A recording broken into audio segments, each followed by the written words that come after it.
I'm Tyson Dutta, and I'm a student at Antioch Center for Creative Change in the Environment and Community Masters. And I am talking today with one of my very favorite professors, Britt, who's going to tell us a little bit about his project called iLeap, as well as Project Stand. Mm-hmm. Thanks, Tyson. So what we're about to watch is the result of a collaboration that was first born in the summer of '08 between Project Stand, iLeap, the Center for Critical Service, and Antioch Center for Creative Change. So the folks at Project Stand, what they are trying to build is basically an online platform where people who are engaged and involved and inspired to work for positive, progressive social change in the world can have their voice heard. So the way they've started this project is by capturing different people here in the Seattle community who are doing different kinds of projects, particularly internationally related right now, around broadly based social change kind of work. I think the folks at Project Stand will say that it's very much driven by the passions of the core 4 or 5 people who are involved in it now. And it's these kinds of synergies, I think, that, that really make what we do in C3 so exciting, because it's a real chance for us to reach out and connect with things that are happening here locally that are inspirational.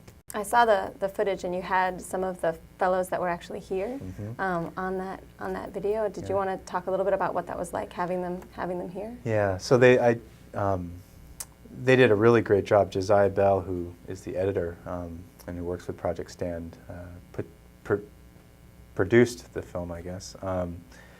Did a great job of bringing in some of the footage of when we had our international fellows here, who last year came from India, Togo, Cameroon, and Nepal. And this year, in April, we'll have another group of 4 coming from Zambia, 2 from Uganda, and a woman from India. So it was really great to, and I think you'll see in the film, just to see the way that they touched a number of people here in the community and just how it really enriched so many people's lives. And so you've had, last year was the first year that people came to the States, and now you've had students going abroad. Right.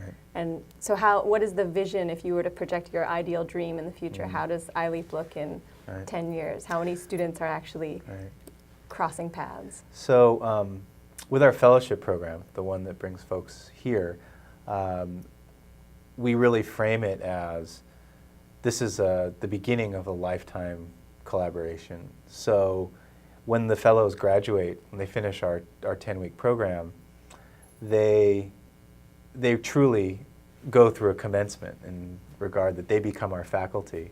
So they go back to their respective countries, and they are then ready to receive people and to help to integrate them into the work that they're doing in their communities, whether people are visiting for a couple of days or for a year.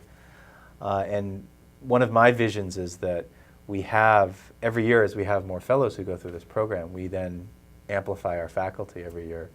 So we have these amazing, remarkable folks who are all over the world doing amazing, inspirational work that anyone, you or anyone else who wanted to have those kinds of experiences, knows that they can go to iLeap and sort of connect with a whole host of places that they could visit. So over 10 years, we may have 60, 70 of these faculty people spread out over the world doing amazing work in their communities that, especially C3 students who come through our programs who are interested in international work, they can go and take advantage of that and experience those things. And what makes it particularly unique and special, I think, is that these fellows, these faculty, have been to Seattle, and they've had a chance to meet with people here in C3. They've had a chance to see where people are coming from, literally, share meals and so on, and really build relationships. So it's that kind of more human-to-human relationship building around these kinds of international programs that is I guess, my current and long-term vision of iLeap. Obviously, as a C3 student, I can easily get involved in iLeap. How could other people from the public become involved? So there's a couple of different ways. We have, iLeap was born with this idea of being very much an open organization where there would always be a place for people who were moved to participate, to be able to participate. So for that reason, there's all different kinds of opportunities, from participating in a program, so like taking the LEAP program. And this is something that's very individualized and is intended to meet the needs of whatever the individual or group of people want and where they want to go. It could be volunteering to support one of our programs with like a homestay. All of our fellows do homestays. So just coming to an event, you know, going to our website and sort of seeing the calendar of events.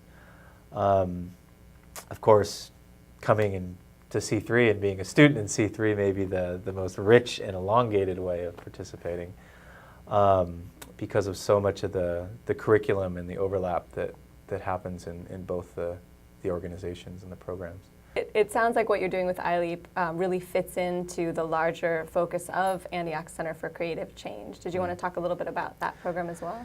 Yeah, I think it's been really one of the wonderful things about iLeap is how remarkable the synergy between iLeap and the Center for Creative Change has been. Antioch Seattle campus in general has been very active and supportive part of iLeap. What we do in the Center for Creative Change and our focus on collaboration and leadership and systems thinking and social justice, all of those themes translate directly into the work that all of our iLeap participants are doing as well. So it's just a really great match, and I couldn't be more pleased.